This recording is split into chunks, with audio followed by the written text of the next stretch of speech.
time. It is so good to be here with you this morning, and I'm excited for where we're going with this series because if you have been joining for any amount of time, you know that every morning at 8:30 Eastern, or 8:32, depending on the day, we come together to do this together to talk about your mindset and your spirit and how to supercharge your day and your life for more sales. Let me just take a moment and say good morning to everyone who's joining. Holly, good morning. Elizabeth, good morning. Camilla, good afternoon. So good to see you. And we're going to be shifting some of our focus to conversation around leadership for the next couple months. We've been doing this months. Oh my gosh, weeks, I think, days. Wow.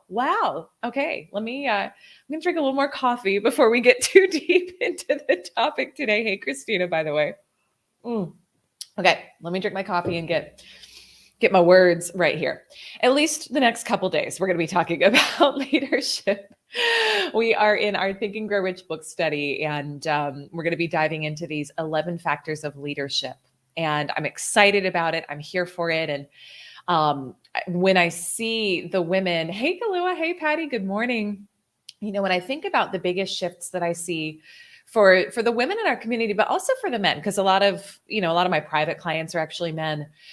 What I so often see is the biggest shift, like fastest, is that so many of them have wanted to do something bigger for so long, and they haven't felt ready or qualified for it, or they've made excuses about why, I can't do this now. I've got to wait for somebody else to tell me it's time or what. And let me know too in the comments, can you relate to that?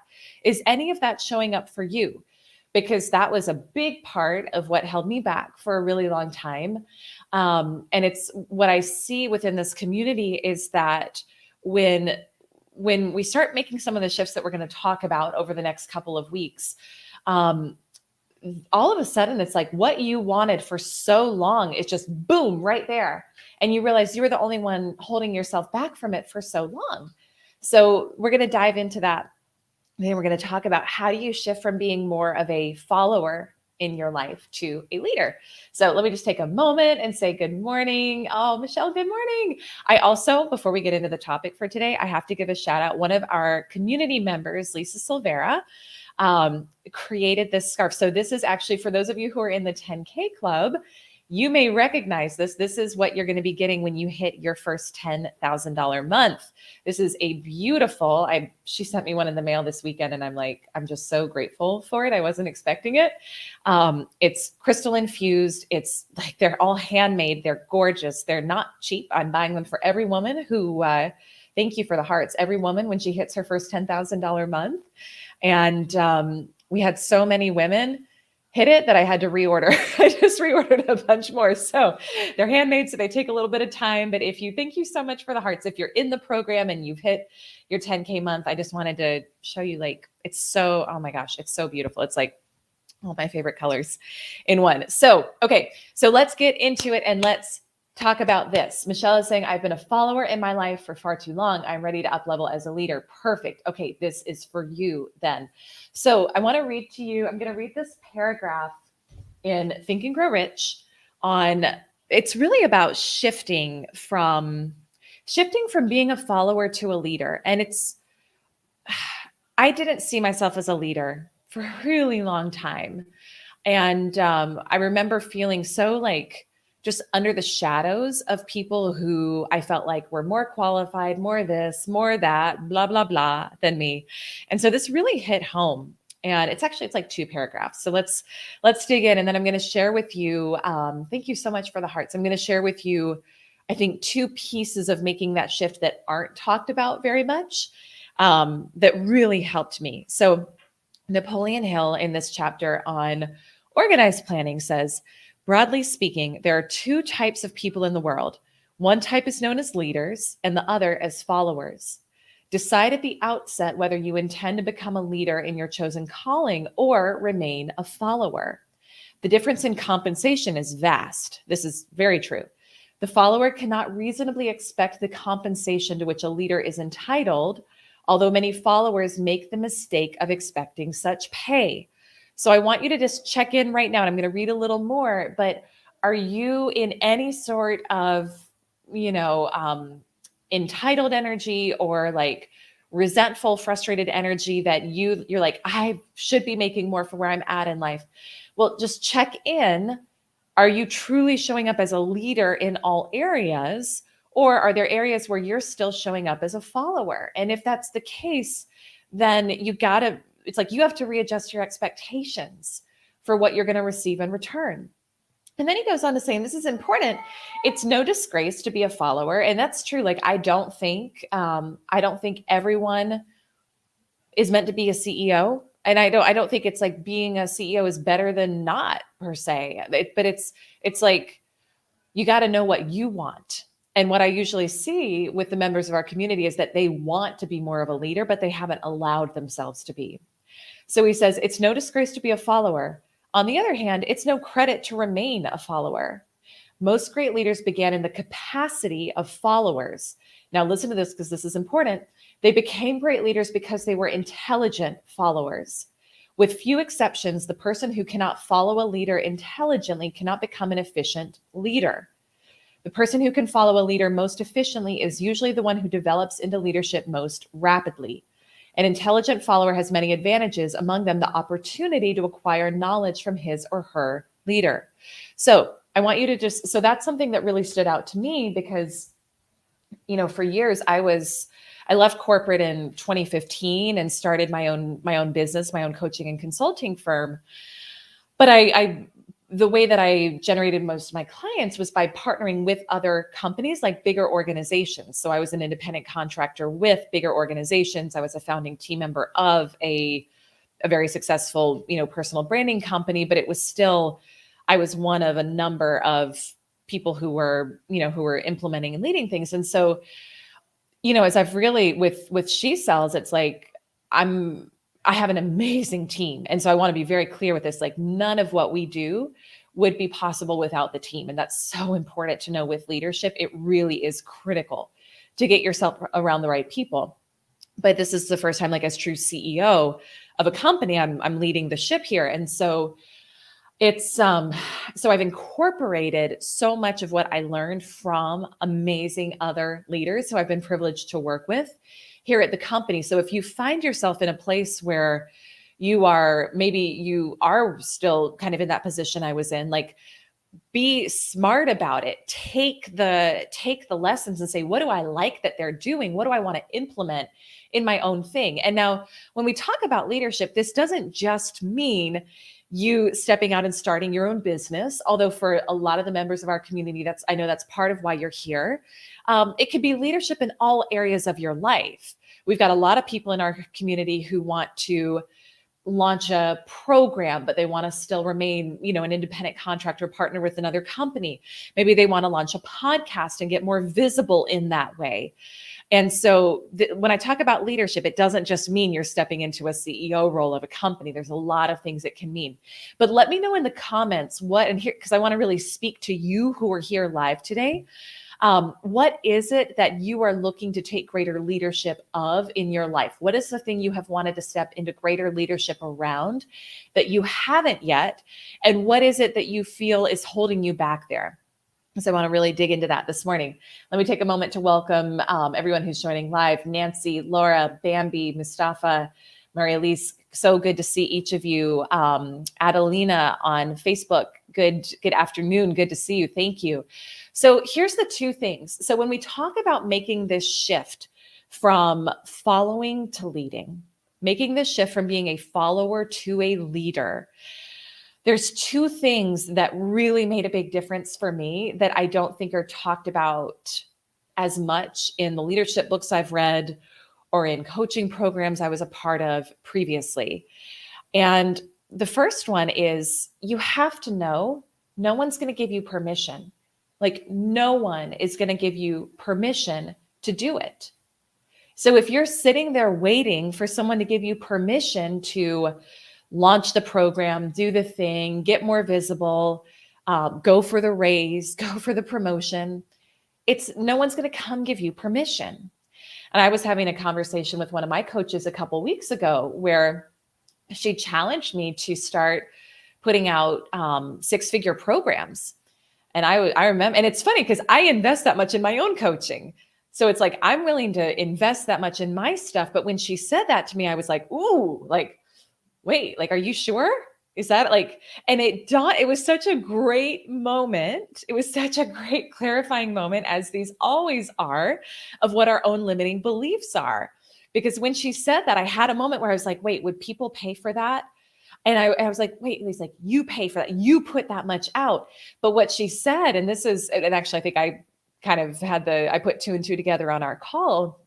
I was like, well, I know you charge 6 figures for your program. And my previous mentor who I was working with, she charged that much for her one-on-one too. And I was like, no one came and gave you permission to do it, did they? And she was like, nope. She said, no one came and gave me permission, that other person permission to do it. It's literally, I mean, you, with all of these things, like, you have to be a match for it. So if I didn't feel like I was a match to deliver $1 million of value, because I always aim to deliver at least 10x when I'm charging a client, I wouldn't do it now. But I do. I do know that I can do that. And it was like, okay, like, I'm the only one who's going to give me permission to do this. And so you have to know first, no one is going to come tell you that and give you that permission. You have to. Here's the second piece. And again, let me know in the comments, like, where do you see yourself holding yourself back? Like, what are you looking to launch? What are you looking to step into greater leadership around? And where are you holding yourself back right now? Because the second part that I'm going to share with you right now is where I know I have held myself back in my own life. And it's the part that I don't see talked about as much when it comes to leadership, shifting from following to leading. And it's healing your inner child. Like, I know that this may sound weird. The first time I heard about inner child work, I was like, that sounds like a big bucket of a joke. I was like, I don't really understand why anyone would spend time on that. And then I did it. And it was like, oh my gosh. Every time in your life you find yourself feeling insecure, less than, fearful, repeating those old behaviors and patterns that don't serve you anymore, that aren't a match for you leading at the level you want to lead, but you just keep doing them, that's your inner child, my friend. And healing that part of you, thank you for the hearts. Healing that part of you is so critical for you to step into greater leadership, because that you have to see yourself. Here's the key. You have to learn to see yourself as the person who is leading at the level you desire to lead. And that is a part of you. That is your truth, because you can trust your desires, right? We talked about that on the podcast last week. You can trust your desires to be more visible, to have greater impact, etc.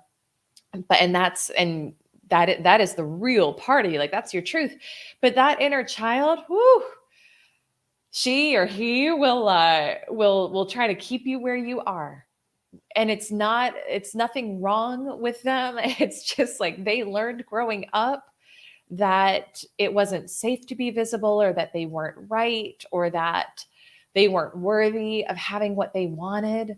And here's the thing too, my friends, like, this stuff shows up at every next level. It really does. I did inner child healing work on myself this morning.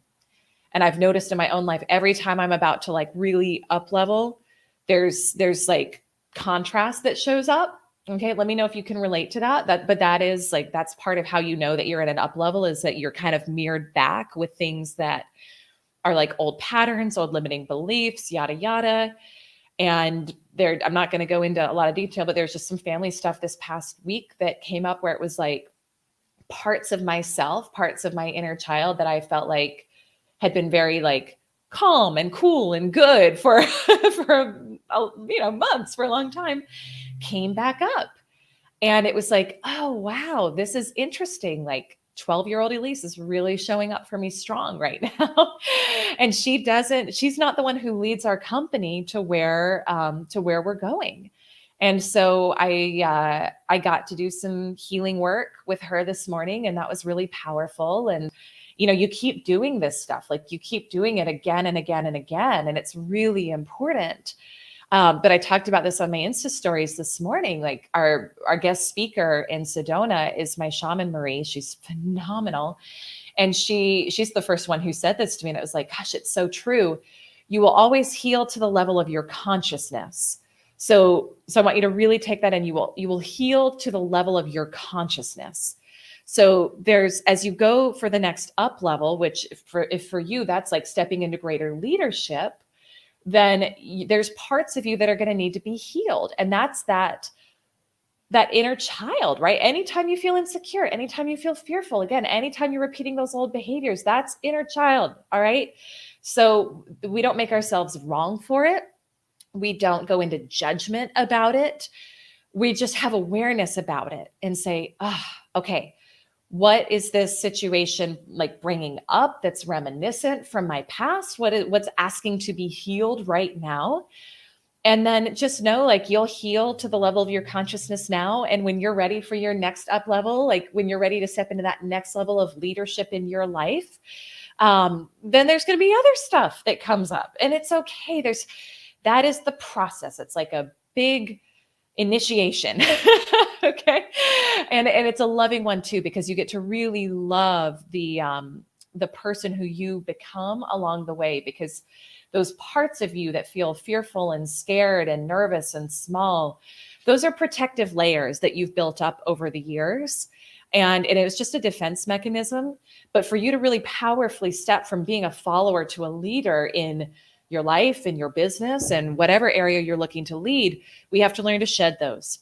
Okay. And so to do that, we have to do this work so that we can really powerfully stand in that place of leadership. Okay. And do it not from when you do it from a place of like alignment, this is what's so important, leading from an aligned place where you know in your heart and you feel in your body that you are the person you're presenting to be on the outside. This is so important, because for many years in my own life, I put on a front because I felt insecure. I felt scared. I didn't feel confident, but I felt like I had to show up anyway. So there was misalignment, and it wasn't like misleading people, but it was misalignment. I mean, maybe you could say it was misleading. I don't know. There wasn't like, I don't think there was breach of ethics in any, I want to be clear with that, but like the person who I presented to be on the outside was super confident, super like, she knew exactly what she was doing all the time. But on the inside, because I hadn't done this deeper work, I wasn't. And so let me know if you can relate to that in the comments, because I think that's how a lot of people live, because we don't learn how to heal this part of ourselves so that we can be in leadership from an aligned place where you actually see yourself as the person who is that leader, because you've done the deeper healing work. Okay. So let me just check comments. Michelle, this is everything. I want to be a leader in my community and with clients. Playing small and feeling not good enough is what's held me back until now. Yes. Boom. That's it. That's it. That's it. That's it. And I know you're having so many shifts so fast now too, which is so exciting, because when you become aware of this stuff, like it doesn't have to take a long time to shed. And that's the other piece with all of this, is we can get like addicted to healing, addicted to, like digging into like, why is this showing up for me all the time? And like, we can get so stuck in that I would encourage you, thank you for the hearts. Like give it the time it needs and then move forward. Like it doesn't have to take long. Like this is what your life is here for you to live now. This stuff, like this morning I did a session on myself and it probably took like 10 minutes.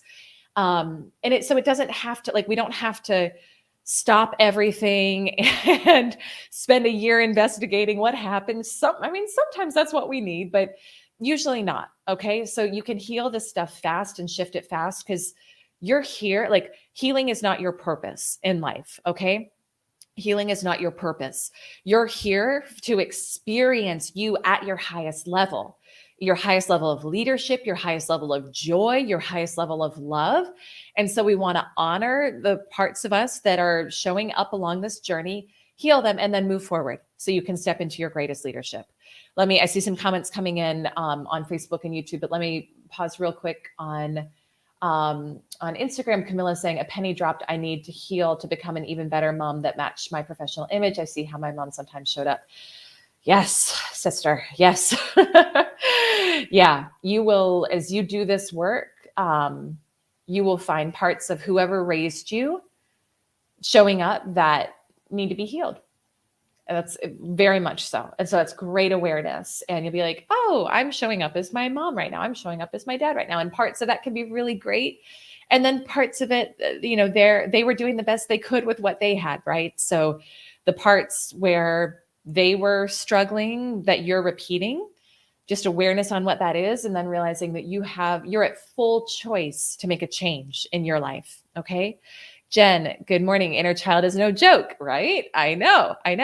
Earl, I love the way you think and teach. Thank you, Earl. I appreciate that. It's the result of working with a lot of great mentors and coaches and studying and all the personal development, right? But it's made a huge impact in my life, and I'm honored to get to share it with all of you as well. So, all right, my friends, that is it for today. So we're going to be diving into leadership for the next little bit here in our Think and Grow Rich book series. And send me a DM, send me a comment if this speaks to you. If you let me know what shows up. I'm always so honored for you to share this on your social with your community if this is speaking to you.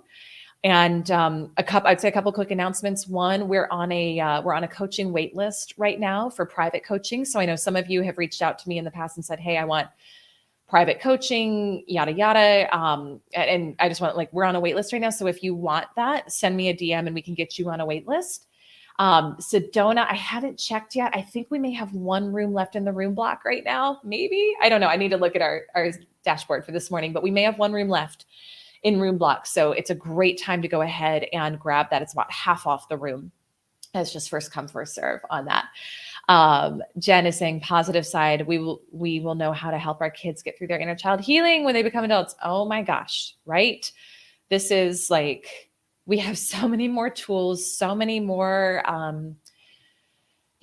tools, so much greater awareness, right? Of how to heal this stuff. And for those of us who are parents now or wanting to be parents, we get to really help equip our kids, and they'll be more advanced than we were. And that's the evolution of our society, right? So it's a cool thing. So, all right, my friends, I'm going to scoot for a team meeting. I am grateful for each of you. And if you are new today joining, welcome. We come together every depending on your time zone, but Eastern time zone, it's every morning, 8:30 Eastern, Monday through Friday for our morning sales supercharges. So wishing you a beautiful rest of your day, and I will see you tomorrow morning. Bye for now.